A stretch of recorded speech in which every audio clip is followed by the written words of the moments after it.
everybody, welcome to my January reading recap. So in January I've read 14 books, which is a crazy amount. I think this is like my biggest reading month pretty much ever since I started reading.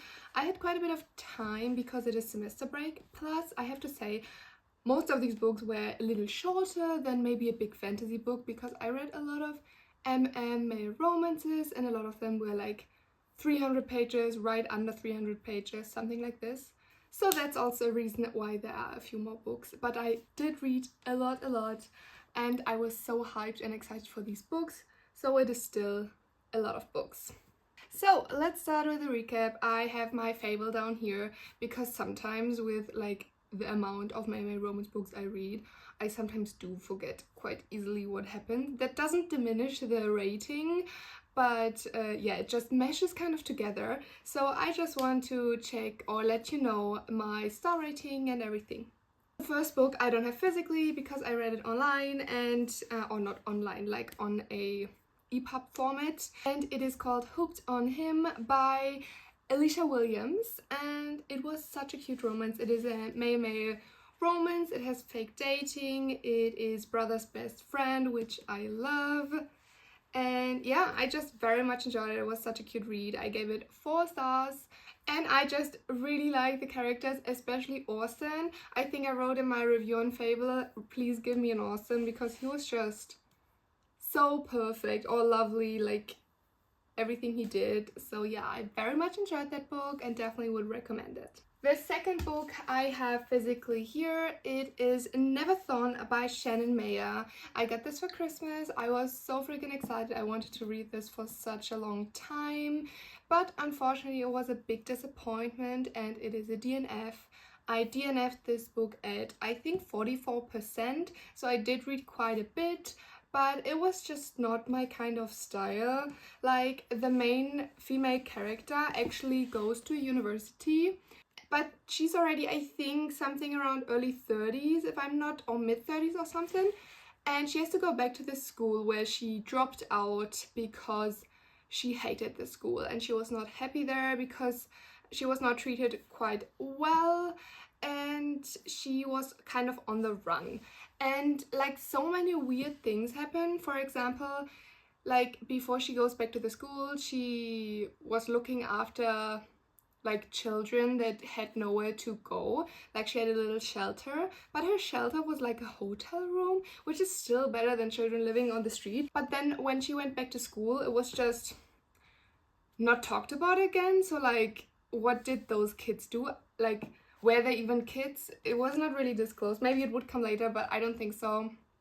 And then one thing I absolutely hated, which was also the main or one of the main reasons I wanted to not finish this book, is this might be a mild spoiler, but it is not like impacting the story in a sense. So when she arrives at the school, because she's a lot older than the students there are all like in the teens, so it is a little weird dynamic. But she is in a class with not only teens, they were grown-ups, but she's still the oldest.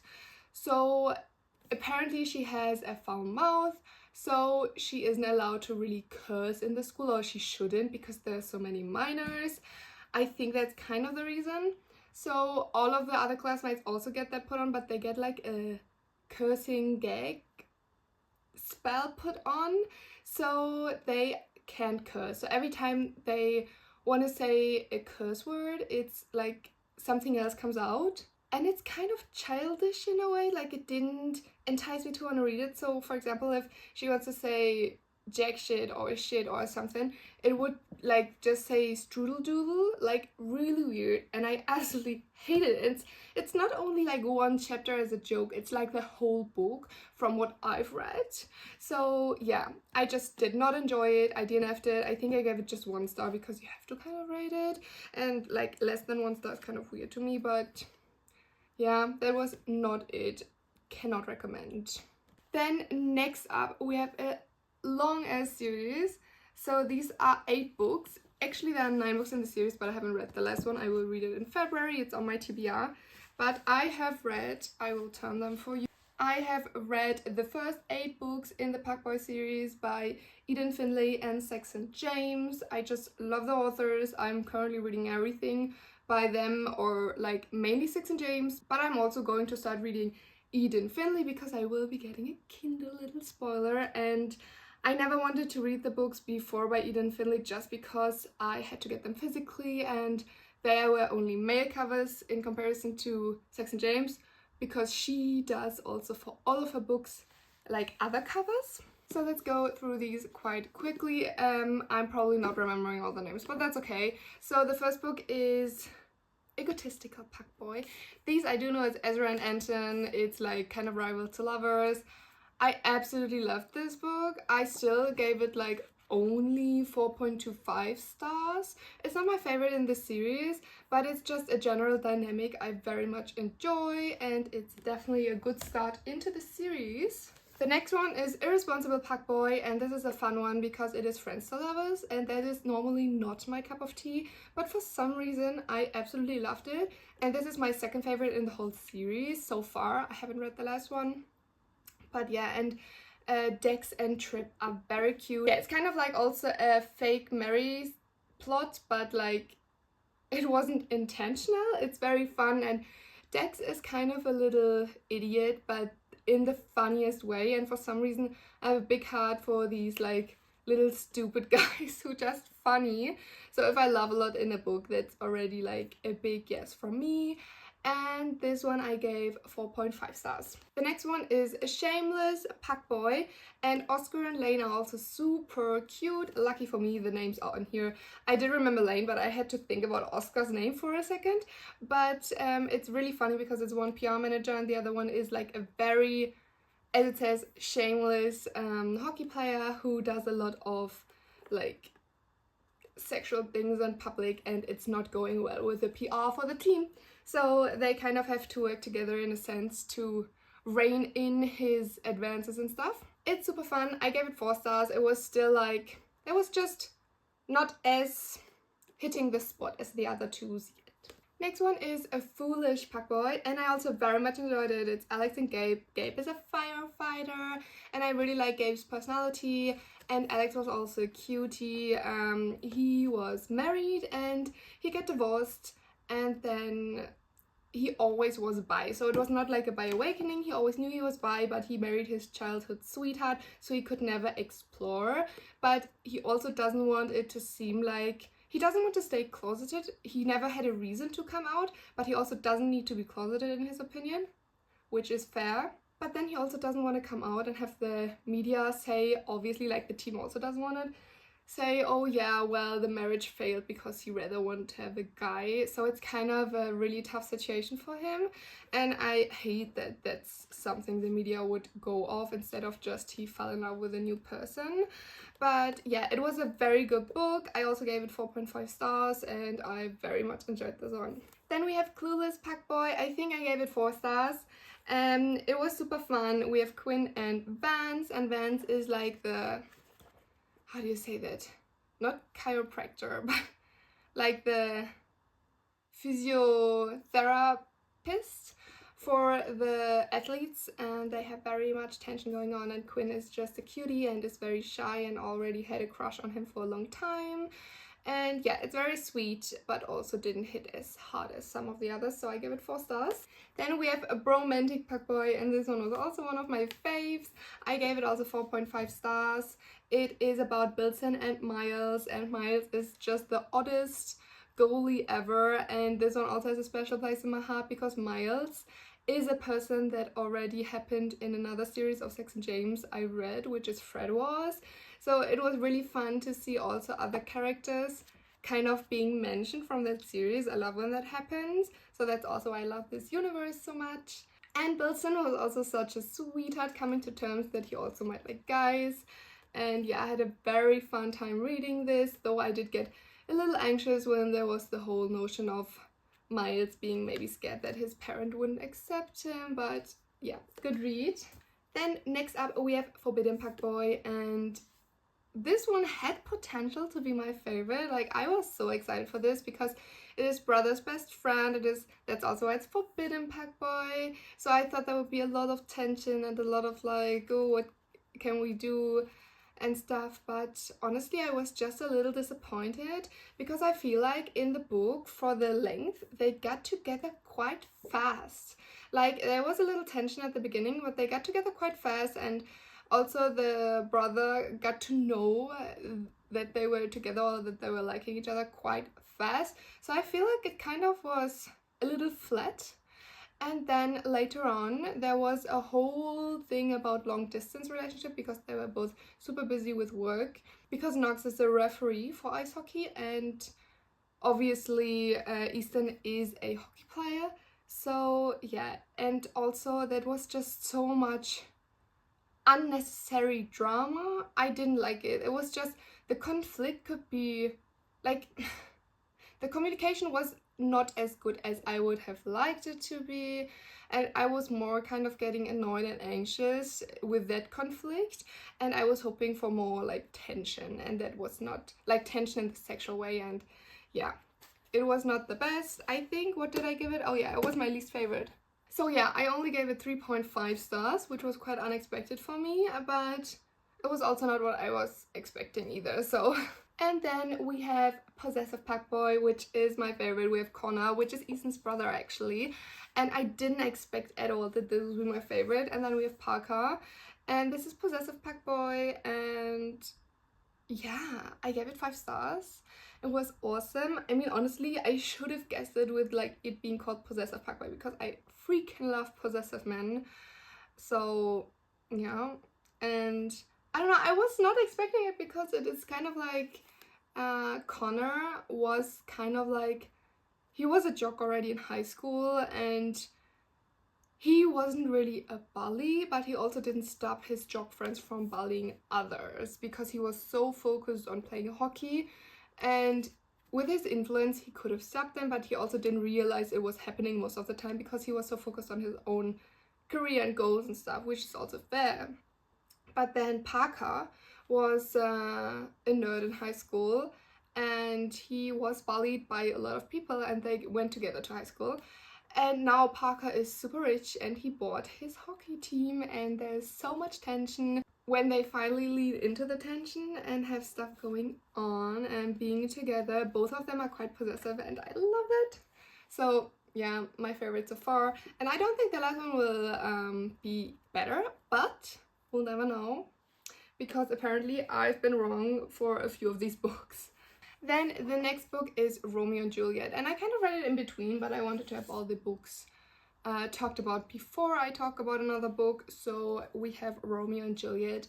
It is the old written way, so it is old English. It is not modernized, and I just wanted these cute covers, and then I thought I might as well also read it. Obviously, it is a very like classic literature, but I have to say I did not enjoy this that much, and it had nothing to do with the Old English, though that is not my preferred way of reading.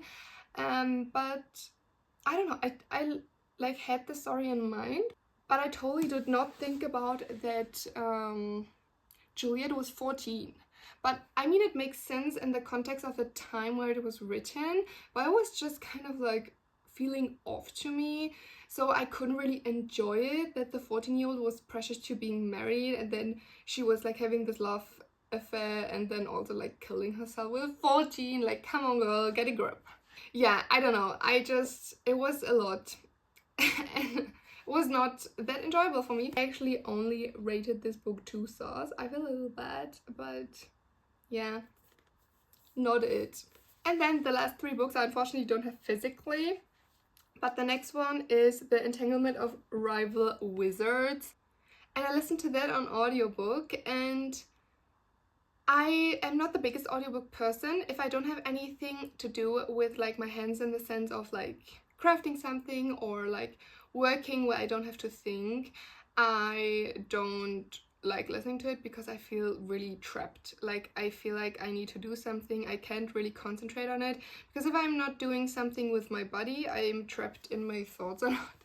That sounds like weird, but I hope you get what I mean. So I can't really focus on an audiobook. But because I was doing a lot of this, I was starting to listen to a bit of audio, and that actually, at first, I didn't love it because there were so many new words in the world where it was kind of a modernized real world, but at the same time was kind of like very fantasy-esque, but not like medieval vibes, you know what I mean?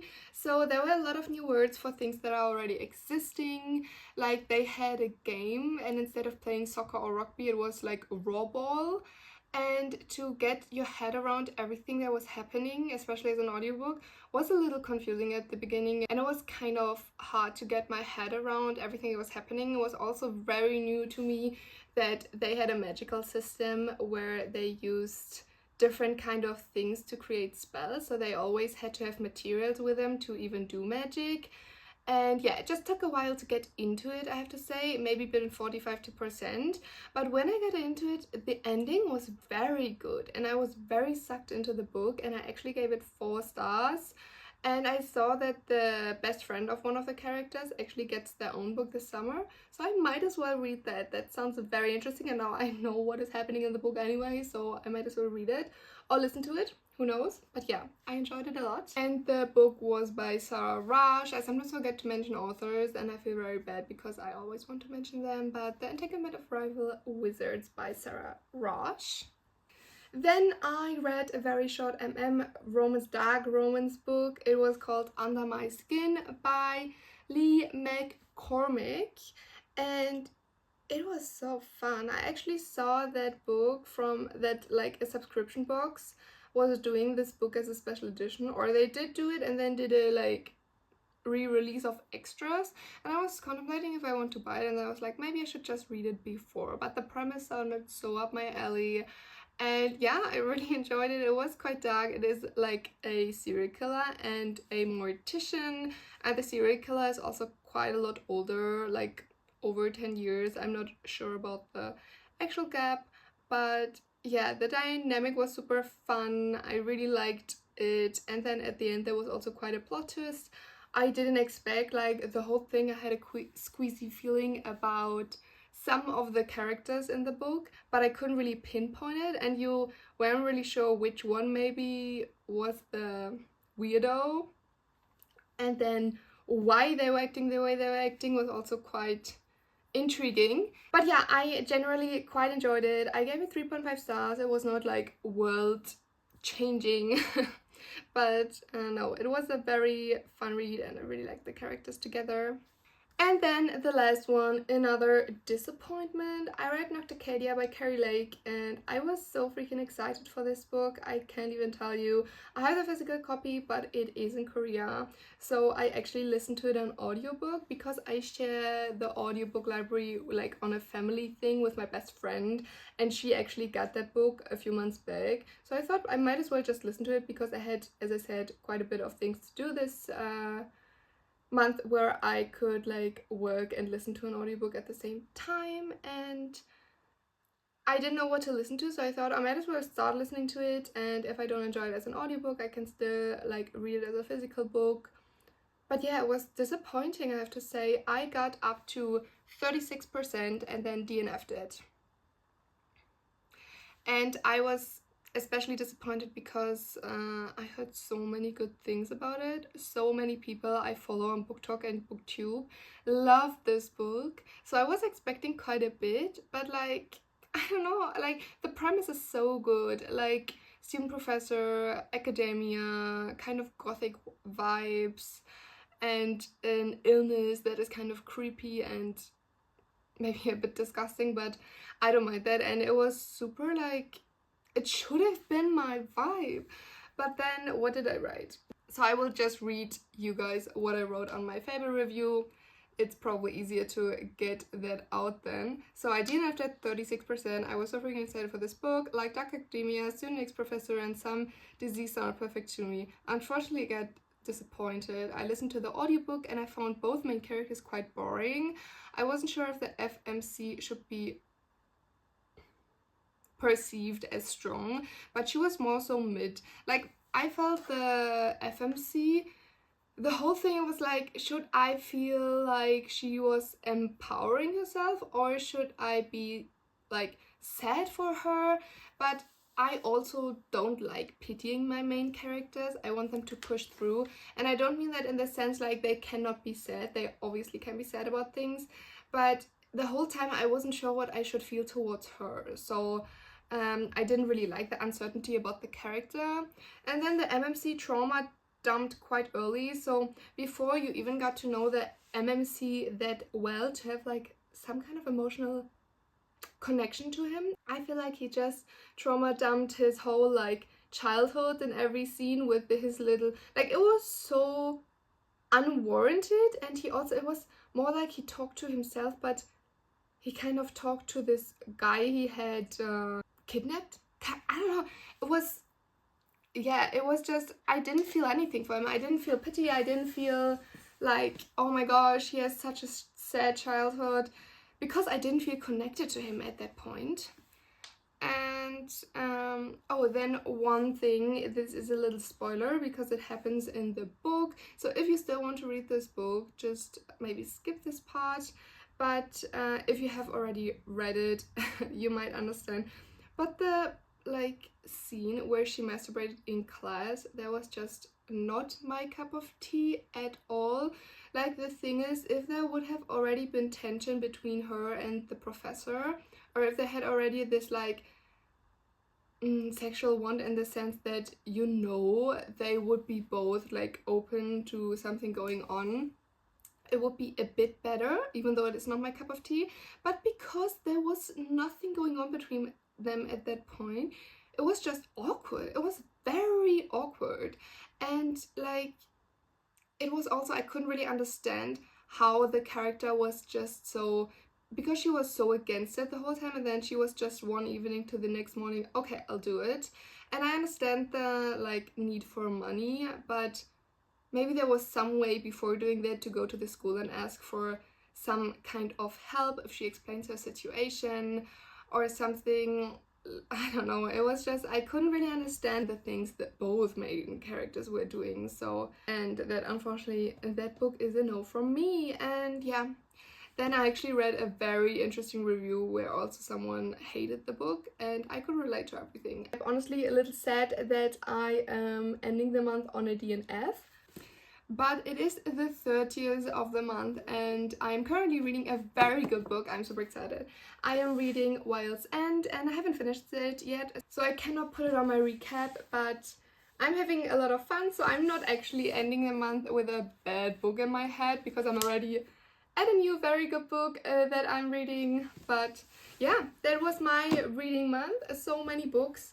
But let's see how the next month will go. I still have semester break, so I hope I can read a lot.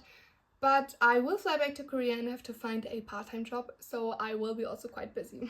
But I hope I can finish my TBR, though a little spoiler for next month, I read like into one of the books a few pages and I don't like it, so I might DNF one of those. But we'll see about that. So yeah, thank you for watching. I hope you enjoyed it. Please let me know in the comments down below what you've read in February, what was your favorite book in February, and what you think about the books I read. And yeah, let's see you in the next video. Bye bye!